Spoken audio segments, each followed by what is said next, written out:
अस्सलाम वालेकुम नाज़रीन कराम, मैं हूं आपका होस्ट अयाज अहमद। नाज़रीन कराम, दोनों तरफ से तैयारियां मुकम्मल कर ली गई हैं। अगले 2 से 3 दिन फैसला कुन साबित होंगे। या तो अडयाला जेल के अंदर इमरान खान की बहनों की और सुहेल खान अफरीदी की इमरान खान के साथ मुलाकात करवाई जाएगी, या फिर अडयाला जेल के बाहर एक धरना शुरू होगा। और अगर वो धरना शुरू हो गया तो हुकूमत एक बंद गली के अंदर दाखिल हो जाएगी। हुकूमत के पास किसी किस्म की कोई ऑप्शन नहीं बचेगी और बिल आखिर इमरान खान के साथ मुलाकात करवानी ही पड़ेगी। इन चीजों के पेश नजर पाकिस्तान तहरीक इंसाफ को 2 तरह की धमकियां दी गई हैं। एक धमकी है सुहेल खान अफरीदी के हवाले से और एक धमकी है इमरान खान के हवाले से। अब यह धरना होगा या मुलाकातें होंगी, और अगर मुलाकातें होती हैं तो उसके बाद क्या होगा, यह सारी सूरत हाल आपके सामने रखने के लिए जा रहा हूं। इसके अलावा एक अहम तरीन और बड़ी खबर है उस IMF की रिपोर्ट के हवाले से जो पाकिस्तान के अंदर आई और पाकिस्तान की हुकूमत ने 3 महीने तक उसको दबा के रखा। 186 सफ़ात के ऊपर वो रिपोर्ट मुश्तमिल थी, जिसके अंदर यह बताया गया था कि पाकिस्तान के अंदर 5,300 अरब रुपए की करप्शन हुई है। अब हुकूमत की जानिब से उस रिपोर्ट के ऊपर एक जवाब दिया गया है और एक अहम तरीन बयान आया है SIFC की एक अहम तरीन शख्सियत का, वो भी आपके सामने रखता हूं। उससे आपको अंदाजा होगा पाकिस्तान की मुआशी हालत का, क्योंकि आज से 1-2 दिन कबल नवाज शरीफ साहब ने एक प्रेस कॉन्फ्रेंस की जिसके अंदर उन्होंने दावा किया कि पाकिस्तान टेक ऑफ कर चुका है। तो ये चीजें मैं आपको सामने रखता हूं, उससे आपको अंदाजा होगा कि पाकिस्तान ने टेक ऑफ किया है या नहीं किया। गुजारिश करूंगा कि वीडियो को लाइक कर दें और मेरे वो तमाम दोस्त जिन्होंने अभी तक हमारे चैनल को सब्सक्राइब नहीं किया, उनसे मोदबाना गुजारिश है कि हमारे चैनल को जरूर सब्सक्राइब करें ताकि ये इंफॉर्मेशन का सिलसिला आप लोगों तक पहुंचता रहे। नाज़रीन किराम, सबसे पहले नंबर पे सुहेल खान अफरीदी के हवाले से एक पैगाम दिया गया है और यह पैगाम दिया है मुनीब फरूक ने।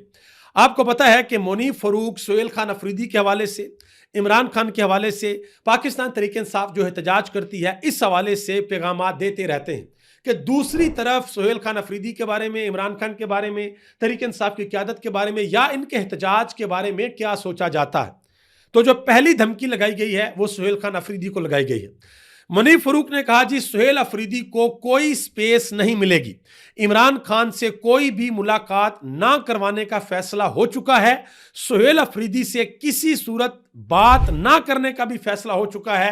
पाकिस्तान तहरीक इंसाफ को बिल्कुल कोने लगा दिया जाएगा और पाकिस्तान तहरीक इंसाफ के साथ ये हो रहा है और मजीद होने के लिए जा रहा है। यह पहली धमकी है जो सुहेल खान अफरीदी को लगाई गई है। दूसरी जरा सुने, दूसरी धमकी लगाई है हनीफ अब्बासी साहब ने नेशनल असेंबली के फ्लोर के ऊपर खड़े होकर। उन्होंने कहा, जी तहरीक इंसाफ को यही शौक रहा तो इमरान खान की कबल वक्त फातिहा पढ़नी पड़ेगी। यह आप अंदाजा लगे, यह इमरान खान के हवाले से पूरी तहरीक इंसाफ की लीडरशिप को डराया जा रहा है कि अगर आपकी यही सूरत हाल रही, अगर आपने इसी तरीके से एहतजाज जारी रखा, अगर आपने इसी तरीके से आवाज बुलंद की तो इमरान खान को खुदा न खास्ता कोई नुकसान पहुंच सकता है। आपको कबल वक्त इमरान खान की फातिहा पढ़नी पड़ सकती है। देखिए, मैं एक चीज आपको यहां पर बता दूं, आसफ अली जरदारी हूं, नवाज शरीफ हूं, बिलावल भुट्टो हूं, मोहतरमा मरियम नवाज साहबा हूं, इन सब को एक चीज अपने जहन के अंदर रखनी चाहिए। ये सारे के सारे लोग और इमरान खान, ये सारे के सारे लोग बड़े इंपॉर्टेंट लोग हैं। इनका वोट बैंक है। अगरचे नून लीग का वोट बैंक अब तकरीबन खत्म हो गया है, लेकिन फिर भी एक जमाने के अंदर तो रहा है ना। तो इन लीडर्स के बारे में इस तरह की गुफ्तगू किसी भी सूरत नहीं होनी चाहिए। इसके बड़े खतरनाक तरीन नताइज बरामद हो सकते हैं। तो मोहतरम हनीफ अब्बासी साहब को भी बयान देते हुए कुछ तो सोचना चाहिए ना कि मैं किस तरह के अल्फाज का इस्तेमाल कर रहा हूं, मैं क्या बयान दे रहा हूं और किसके बारे में दे रहा हूं। वो बंदा जो पिछले 800 दिनों से, बल्कि 800 से भी ज्यादा दिन हो गए जेल के अंदर पड़ा हुआ है, ना कौम ने उसकी तस्वीर देखी, ना उसका कोई वीडियो पैगाम देखा, ना कौम के साथ उसका डायरेक्ट कोई इंटरेक्शन है। और पिछले 2 सालों से जब से वो जेल के अंदर है, पाकिस्तान के मीडिया के अंदर, प्रिंट मीडिया के अंदर, इलेक्ट्रॉनिक मीडिया के अंदर, सोशल मीडिया के अंदर हर जगह पर एक ही खबर होती है और वो खबर होती है इमरान खान की। तो इन चीजों से आपको समझ क्यों नहीं आती कि कौम ये जानना चाहती है कि इमरान खान खैर आफियत से हैं या नहीं है। आपको एक बहुत बड़ी ऑफर दी थी महमूद खान अचकज़ई ने कि 1 मिनट की वीडियो आप इमरान खान की रिकॉर्ड करवा के बाहर ला दें, इमरान खान जिसमें बता रहे हो कि मैं बिल्कुल खैर आफियत के साथ हूं। लेकिन अब जो मामलात हो गए, अब हुकूमत बहुत बुरे तरीके से फंस गई है। अब हुकूमत को 2 मुलाकातें करवानी पड़ेंगी। एक मुलाकात करवानी पड़ेगी इमरान खान की फैमिली के साथ जो मंगल वाले दिन होनी है, और दूसरी मुलाकात करवानी पड़ेगी सुहेल खान अफरीदी के साथ जो जुमेरात वाले दिन होनी है। और सुहेल खान अफरीदी ने वाज़ह तौर पर यह ऐलान कर दिया है कि सारे के सारे एमएनएस, सारे के सारे एमपीए, सारे टिकट होल्डर्स और सारे सेनेटर ये इस्लामाबाद हाईकोर्ट में भी पहुंचेंगे और अडयाला जेल के बाहर भी पहुंचेंगे, और जो ना पहुंचा उनके नाम पब्लिक किए जाएंगे। अवाम को बताया जाएगा कि इन लोगों को आपने वोट दिया था इमरान खान के लिए, इमरान खान की रिहाई के लिए, तो इमरान खान की रिहाई में अपना किरदार अदा करना तो बहुत दूर की बात है, ये लोग इमरान खान की बहनों के साथ इजहार यकजहती के लिए अडयाला जेल के बाहर आने को भी तैयार नहीं। तो ये सारे के सारे इस वक्त मामलात हैं। राना सनाउल्लाह साहब ने वाज़ह तौर पर बता दिया कि भाई क्यों इमरान खान के साथ मुलाकात नहीं करवाई जा रही। राना सनाउल्लाह साहब कहते हैं जी मुलाकातें इसलिए नहीं होने दी जा रही कि जेल के अंदर एक कैदी बैठकर तहरीक चलाने का ऐलान करेगा और पाकिस्तान की जो हुकूमत है उसके यानी कि उसके खिलाफ एहतजाज होगा। उन्होंने कहा जी कौन सा कानून इजाजत देता है कि इमरान खान अपने मुलाकातियों के जरिए एक ऐसा ट्विटर अकाउंट चलाए जो हर वक्त मुल्क के खिलाफ जहर उगले और साजिशी बयानियां बनाए।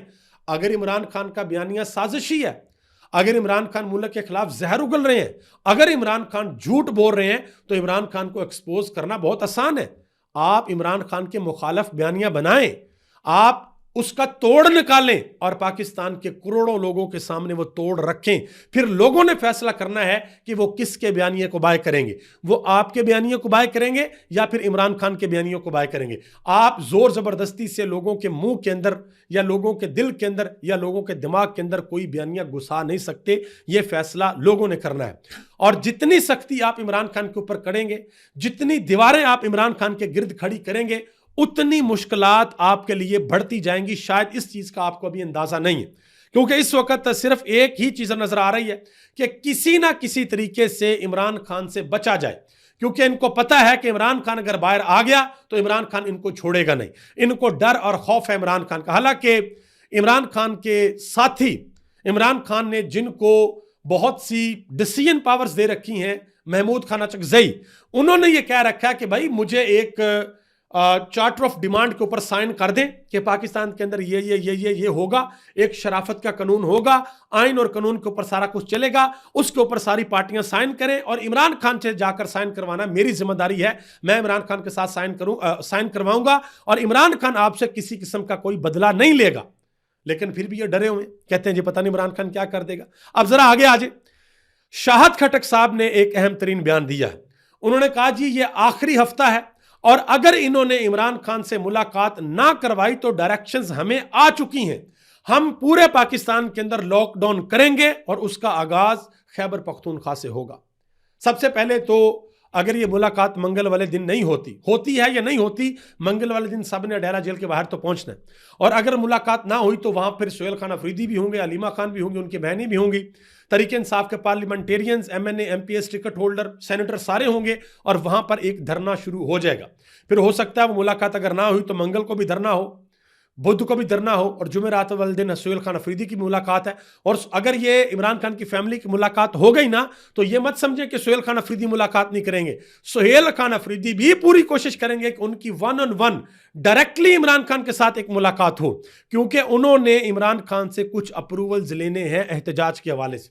जैसे इमरान खान अप्रूवल देंगे उसके बाद आप देखिएगा कि सुहेल खान अफरीदी आगे मामलात किस तरीके से चलाते हैं। आगे आ जाए जी। मतीउल्लाह जान ने एक बड़ी अहम बात की है। कहते हैं कि एक वजीर आला ने चीन, ब्राजील और जापान जाना हो तो वो जा रहे हैं बड़े आराम से, लेकिन जो दूसरा वजीर आला है उसका पासपोर्ट बैन किया हुआ है, उसका नाम ECL के अंदर डाला हुआ है, उसके खिलाफ FIR काटी हुई है। उन्होंने कहा कि यह कौन कर रहा है? क्या खैबर पख्तूनख्वा का वजीर आला कम दर्जे का है और पंजाब की वजीर आला किसी बहुत बड़ी अशराफिया क्लास से हैं? क्या वो कोई बहुत पहुंची हुई बुजुर्ग हैं? उन्होंने कहा कि यह काम 1970 में भी आपने किया और उसका नतीजा भुगत लिया। यह मतीउल्लाह जान ने बात की है। परवेज रशीद साहब वो क्या कहते हैं जरा उनकी भी सुन लें। कहते हैं कि सजा याफ्ता मुजरम को मेरे टैक्स के पैसे से आप तमाम सहूलियात दे रहे हैं। अडयाला जेल को इमरान खान के दफ्तर में बदल दिया गया है, कौन उसके लाड उठा रहा है? चलें जी, थोड़ी देर के लिए अगर आपकी इस बात को मान लिया जाए कि इमरान खान के लाड उठाए जा रहे हैं, बड़े नाज नखरे उठाए जा रहे हैं, इमरान खान को हर तरह की सहूलियात दी जा रही हैं, इमरान खान को किसी किस्म का कोई मसला नहीं है, फिर तो बड़ी आसान बात है भाई। फिर तो आप तहरीक इंसाफ के बयानियों को 1 सेकंड के अंदर दबड़दूस कर सकते हैं, जमीन बोस कर सकते हैं जो तहरीक इंसाफ कह रही है कि इमरान खान कैद तन्हाई के अंदर है। सिर्फ आप बाहर से किसी भी ऐसे जर्नलिस्ट को चलें जो जिनको आपने तमगे दिए उनको भेज दें, या किसी न्यूट्रल जर्नलिस्ट को भेज दें जो जाके अंदर इमरान खान के साथ मुलाकात करे, और जितनी आसाइशें आपने इमरान खान को दी हुई हैं वो अपनी आंखों से एक दफा जाकर देख आए, बल्कि उन आसाइशों के साथ कैमरा भी भेजें अडयाला जेल के अंदर और इंटरव्यू रिकॉर्ड करें इमरान खान का, और आवाम को बताएं कि तहरीक इंसाफ तो पिछले 2 सालों से झूठ बोल रही है। इमरान खान को तो अंदर भाई बड़ा लेविश लाइफस्टाइल मिला हुआ है, ये तो बड़ा आसान है। लेकिन मसला पता क्या है, झूठ के पांव नहीं होते। कभी इधर झूठ बोलते हैं, कभी इधर झूठ बोलते हैं, और कभी उधर झूठ बोलते हैं।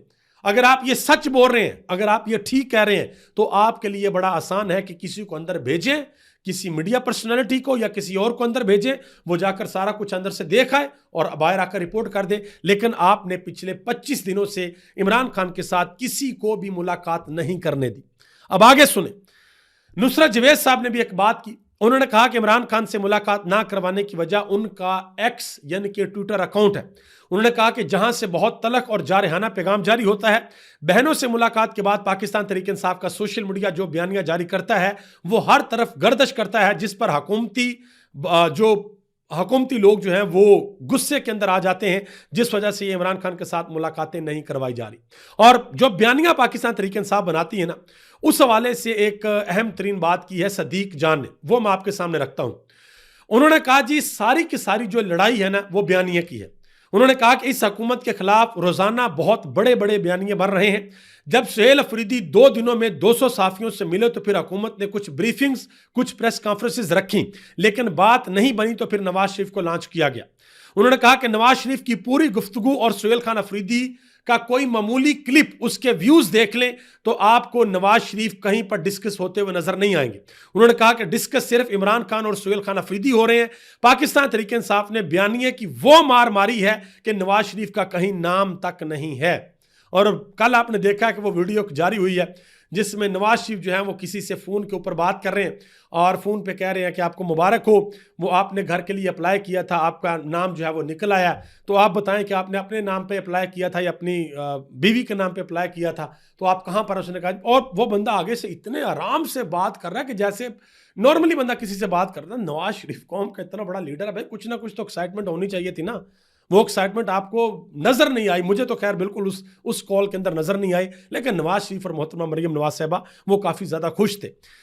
नजम सेठी साहब जी एक चैनल को छोड़कर दूसरे चैनल के ऊपर आ गया, दुनिया न्यूज के ऊपर अब आ गए माशाल्लाह। उन्होंने वहां पर शो किया। उन्होंने बताया जी जनरल रिटायर्ड फैज हमीद को सजा हो जाएगी मगर जनरल बाजवा को कोई हाथ नहीं लगाएगा, उनके खिलाफ कोई एक्शन नहीं लिया जाएगा, उनको तहफ़्फ़ुज़ दिया जाएगा। पहले भी ऐसा हुआ है और अब भी ऐसा होगा। ये नवाज शरीफ साहब ने जो हाल के अंदर प्रेस कॉन्फ्रेंस की उसके अंदर नवाज शरीफ ने कहा था ना, उन्होंने कहा था कि मैं ये समझता हूं कि इमरान खान सिर्फ अकेला मुजरम नहीं था, उसे लाने वाले उससे बड़े मुजरम थे, उनसे भी पूरा हिसाब लेना चाहिए। तो नवाज शरीफ का जो इशारा था वो इनडायरेक्टली जनरल बाजवा की तरफ से, अगरचे उनके अंदर इतनी हिम्मत, इतनी सख्त नहीं है कि वो जनरल बाजवा का नाम ले सकें, हालांकि जनरल बाजवा इस वक्त कुर्सी के ऊपर नहीं है, लेकिन फिर भी इमरान खान नवाज शरीफ उनका नाम नहीं ले सकते। अब इसके ऊपर बाकायदा तौर पर एक वजाहत जारी की है मलक अहमद खान ने। वो कहते हैं कि नवाज शरीफ का बयान कि इमरान खान को लाने वाले भी जिम्मेदार हैं, इसको सियाको सबाक से हटकर पेश किया गया। उन्होंने कतई तौर पर यह नहीं कहा कि किसी को पकड़कर टांग दो। उन्होंने कहा कि मैंने उनकी पूरी बात सुनी है, उन्होंने सिर्फ यह कहा है कि यह पाकिस्तान की तरक्की के सफर को रोक कर इस मुल्क के साथ जुर्म किया गया। तो भाई जब मुल्क के साथ जुर्म किया गया तो जिन्होंने जुर्म किया उनको सजा दो, यही तो नवाज शरीफ ने कहा था, लेकिन अब ये दी जा रही हैं सफाइयां। अब आगे आ जाए, इससे भी जरा इंटरेस्टिंग चीज आप सुने। एक नौजवान साफी हैं उमर दराज गोंदल, उन्होंने कुछ चीजों को डॉट कनेक्टिंग किया कुछ चीजों की, और बड़ा जबरदस्त ट्वीट उन्होंने किया। वो ट्वीट मैं आपके सामने रखता हूं। उन्होंने कहा कि सुहेल उड़ाइच ने कॉलम लिखा है रकावटें हटाने वाला, उसके अंदर जो बातें लिखी है वो मैं आपको बताता हूं। उसके बाद फिर मीडिया के ऊपर अचानक मईशत के ऊपर बहस होना शुरू हो गई है, और मोहसिन नकवी के दस्ते रास्त, गोहर एजाज और एसएम तनवीर की लाहौर के अंदर प्रेस कॉन्फ्रेंस हुई है, और मौजू वही है कि खराब मईशत है। और फिर सोने पे सुहागा के SIFC के जो नेशनल कोऑर्डिनेटर हैं लेफ्टिनेंट जनरल सरफराज, उन्होंने जो गुफ्तगू की है वो भी बड़ी इंपॉर्टेंट है। मजीद उन्होंने कहा कि इफ्तिखार आरफ ने कहा था कि कहानी आप उलझी है या उलझाई गई है, ये तब खुलेगा जब तमाशा खत्म होगा, कि ये कहानी तब पता चलेगी तब जब तमाशा खत्म हो जाएगा। और अब जरा मैं बयान आपके सामने रखता हूं। जो SIFC के नेशनल कोऑर्डिनेटर हैं लेफ्टिनेंट जनरल सरफराज, उन्होंने बड़ी बातें की हैं, लेकिन एक जो सबसे अहम तरीन बात है, उन्होंने कहा जी हमने अपनी मालियाती हालत का सत्यानाश कर दिया है, कि पाकिस्तान का जो मुआशी मॉडल है वो ठीक नहीं है। और स्टेट बैंक की जानिब से ये भी कहा गया था कि 25 करोड़ लोग हैं पाकिस्तान के, और पाकिस्तान का जो मुआशी मॉडल है वो इस तरह का है कि वो इनका बोझ बर्दाश्त नहीं कर सकता। और नवाज शरीफ कहते हैं कि भाई पाकिस्तान टेक ऑफ कर चुका। आप अंदाजा लगाएं कि किस तरह का टेक ऑफ पाकिस्तान ने किया हुआ। आगे आ जाए जी, सुहेल वड़ाइच साहब ने बड़ी अहम बातें की हैं, जरा ये भी सुन लें। कहते हैं कि शहबाज शरीफ का सेटअप बड़े नाजुक आशियाने के ऊपर कायम है, बड़े नाजुक आशियाने के ऊपर कायम है। वो याद है ना, चंद दिन पहले शहबाज शरीफ के कोऑर्डिनेटर उन्होंने कहा था कि अगर शहबाज शरीफ और फील्ड मार्शल के दरमियान किसी भी चीज़ के ऊपर इख्तलाफ हुआ तो शहबाज शरीफ बड़े आराम से सीट छोड़ेंगे और घर चले जाएंगे। तो आप अंदाज़ा लगा लें कि इनका जो आशियाना है वो कितना नाजुक आशियाना है। सुहेल वड़ाइच साहब मजीद लिखते हैं कि अब ऐसा लग रहा है कि यह ख्वाब टूट रहा है, इक्तदार में मौजूदा सियासी क़यादत जमहूरियत के ऊपर सरेंडर करती जा रही है। आइन में की गई तरमीम 1973 के मुतफ़क्का आइन की रूह के मुनाफी हैं। 1973 का आइन कौमी, मजहबी, सियासी और गैर सियासी आरा के इत्तेफाक का नाम है। क्या मुस्लिम लीग नून और पीपल्स पार्टी को मालूम नहीं हो रहा कि अदलिया की आज़ादी, पार्लियामान की खुद मुख्तारी और सिविलियन हकूक का बदतरीज सरेंडर हो रहा है? मगर इमरान खान से इख्तलाफ के बावजूद ये याद रखना होगा कि एक सियासी लीडर की फांसी पर अमल और रद्द अमल ने मुल्क और जमहूरियत के 46 साल खा लिए। ये उन्होंने कॉलम लिखा और बड़ी दूर उन्होंने इशारा दिया, आप अंदाजा लगा लें। राना सनाउल्लाह साहब ने एक और बात की है जी, कहते हैं कि सुहेल अफरीदी को अडयाला जेल के बाहर भूख हड़ताल करनी चाहिए और उस वक्त तक करनी चाहिए जब तक वो इश्क इमरान के अंदर मर ना जाए। इतनी बड़ी बड़ी बातें, इतना गुरूर और इतना तकब्बर हरगिज नहीं करना चाहिए। वक्त बदलते हुए देर नहीं लगती। अभी अगले 2-3 दिनों में खबर आनी है, वो बिल्कुल पब्लिक हो जानी है। वो खबर अभी तक उस तरीके से पब्लिक हुई नहीं है, बस ज़रा मतलब कि ऊपर ऊपर वो खबर गर्दिश कर रही है।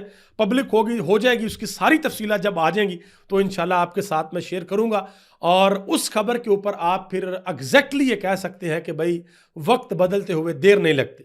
वक्त कभी भी किसी भी तरफ पलट सकता है और फिर मां स्वाए पछतावे के आपके पास कुछ भी नहीं रहता। आगे आ जाए जी। सदीक जान ने एक और खबर दी है, कहते हैं कि शौकत खानम अस्पताल के 2 अकाउंट और नमल यूनिवर्सिटी का अकाउंट भी बंद कर दिया गया है। उन्होंने कहा कि वकील फैसल मलक ने अदालत के अंदर कहा है कि जिंदगी बचाने वाली अहम तरीन अद्वियात बंदरगाह के ऊपर फंस चुकी हैं। अदायगी ना होने की वजह से लोगों की जानें खतरे के अंदर हैं। अगर एक भी मरीज की जान गई तो उसके जिम्मेदार अकाउंट बंद करने वाले और करवाने वाले होंगे। आप अंदाजा लगाएं कि नबल यूनिवर्सिटी का अकाउंट भी बंद कर दिया और शौकत खानम का अकाउंट भी बंद कर दिया अलीमा खानम की वजह से शायद। ठीक है जी, आप अंदाजा लगा लें। आगे आ जाए जी। जाहिद कशकोरी उन्होंने खबर दी है, कहते हैं कि air marshal retired Javad Saeed को अमेरिका में मुकीम भाई को हसास मालूमात देने पर 14 साल की सजा हुई है। उन्होंने कहा जी उनके खिलाफ फील्ड जनरल कोर्ट मार्शल की कार्रवाई 24 जनवरी से 27 जनवरी 2024 तक जारी रही और अब अपील चल रही है। उन्होंने कहा कि फैमिली का बताना है कि एयर मार्शल मुबैना करप्शन की निशानदाही कर रहे थे। यानी कि एक तरफ ये खबरें आ रही हैं कि उनको 14 साल कैद की सजा हुई है क्योंकि वो गालिबन अपने भाई को अपने अदारे की जो इंफॉर्मेशन है वो लीक कर रहे थे। ये सारी बातें चल रही हैं और अब BBC ने उनके ऊपर बाकायदा तौर पर एक आर्टिकल लिखा है। असद तूर ने उसके ऊपर एक ट्वीट भी किया है जिसमें वो कहते हैं कि retired air marshal Javad Saeed की अहलिया जो हैं उन्होंने BBC से बात करते हुए इल्ज़ाम आयद किया है कि उनके शोहर के खिलाफ कोर्ट मार्शल की कार्रवाई एक ऐसा वाइट पेपर लिखने के बायस अमल में लाई गई है जिसमें उन्होंने मौजूदा एयर चीफ की जानिब से इख्तियारात से मुबैना तजावज़ करने का जिक्र किया था कि उनके जो इख्तियारात हैं उससे मुबैना तौर पर तजावज़ किया गया और उसके बाद फिर उनका जो है वो कोर्ट मार्शल हुआ है। और IMF की जो रिपोर्ट आई थी जिसमें कहा गया था जी पाकिस्तान के अंदर 5,300 अरब रुपए की करप्शन हुई है, उसके ऊपर हमारे जो वजीर खजाना कहते हैं जी ये गैप है। ठीक है जी, सो करप्शन का नया नाम आज से है गैप। जहां पे भी करप्शन हुई है 100 अरब रुपए की करप्शन नहीं है, वो 100 अरब रुपए का गैप है। गैप कहते हैं फासले को। जैसे मिसाल के तौर पर अक्सर ये जो लोग अकाउंट्स जानते हैं वो इस टर्म को समझते होंगे कि गैप क्या होता है, कि जी उधर से चीज खरीदी या उधर बेची है, वो बिल बनाते बनाते वो जी 500 रुपए का गैप आ गया। ठीक है, तो ये गैप आया है पाकिस्तान के अंदर 5300 अरब रुपए का। ठीक है जी, गैप है भाई, परेशानी होना। और राना सनाउल्लाह साहब का कहते हैं, वो कहते हैं कि करप्शन पर आईएमएफ की रिपोर्ट की कोई हैसियत नहीं है। खुद आपने आईएमएफ की टीम को बुलाया, 8 महीने उन्होंने वर्किंग की, वर्किंग करके उन्होंने आपको रिपोर्ट दी कि आपकी अदलिया में ये हो रहा है, आपके आईएमएफ के अंदर ये हो रहा है, आपके गवर्नमेंट सेक्टर के अंदर ये हो रहा है। उस रिपोर्ट के अंदर से आपने बहुत सी अहम चीजें हज़फ करवाई, बाहर निकलवाई, फिर भी रिपोर्ट छपी, 3 महीने आपने दबा के रखी, फिर भी छपी। और छपी इस वजह से यह कहा जा रहा है, मुबैना तौर पर इतलात है कि आईएमएफ ने कहा था कि जो अगली किस्त मिलनी है वो नहीं मिलेगी अगर ये रिपोर्ट जारी नहीं की। और अब आ रहे हैं कि आईएमएफ की रिपोर्ट की कोई हैसियत ही नहीं है। मेरा ख्याल है कि राना सनाउल्लाह साहब को अपने ऑफिशियल ट्विटर अकाउंट से ये ट्वीट करना चाहिए और उसके बाद फिर आईएमएफ का जो ऑफिशियल अकाउंट है उसको टैग भी करना चाहिए। अभी तक इतना ही। आप सबका बहुत बहुत शुक्रिया। पाकिस्तान जिंदाबाद, पाकिस्तान के करोड़ों अवाम पाइंदाबाद।